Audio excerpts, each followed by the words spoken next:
আমি এখন আপনাদের সামনে এমন একটি সাধারণ মানুষের কথা উল্লেখ করতে চলেছি, যিনি ধনী নন, বড়লোক নন, কিন্তু তার মন অমূল্য। একটা ঘটনা, সেই ঘটনাটা আপনাদের সামনে আমি তুলে ধরার চেষ্টা করছি। আমি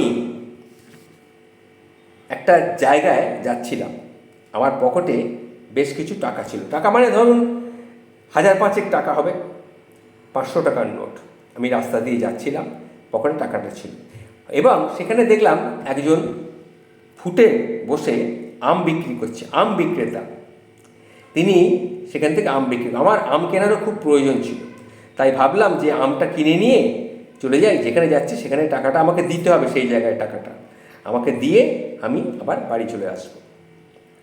যাই হোক, আমি সেই আম বিক্রেতার সামনে গিয়ে দাঁড়ালাম। খুব সাধারণ একজন মানুষ, অক্লান্ত পরিশ্রমের রূপরেখা তার শরীরে ফুটে উঠেছে। সকালবেলা থেকে তিনি বসছেন, আমি যখন গেছি তখন সন্ধে। শুনলাম, আমি তাকে জিজ্ঞেস করলাম, সে বলল যে বাবু, আমি রাত্রি 9টা অবধি এখানে থাকি, আপনি ফেরার সময়ও নিতে পারতেন।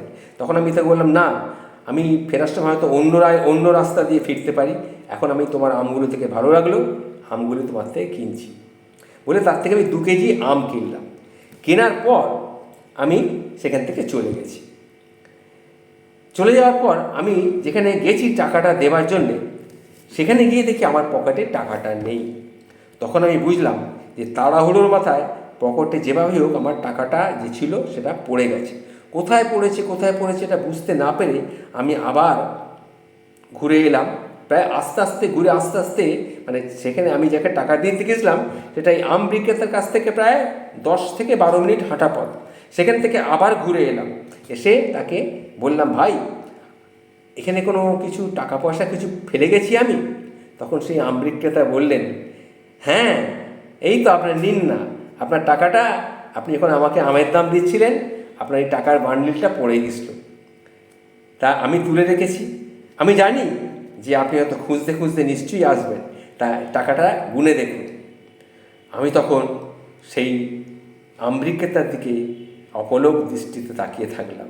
আজকের দিনে চারিদিকে লোভ আর স্বার্থপরতা এই তো আমরা দেখি, কিন্তু এই মানুষটির ব্যবহার দেখে, এই মানুষটির হৃদয়ভিত্তিক মন দেখে আমার হৃদয়টা ছুঁয়ে গেল। তাই আমি ঘটনাটা মনে রেখেছি, কয়েকদিন আগের ঘটনা আমি আপনাদের সামনে তুলে ধরলাম।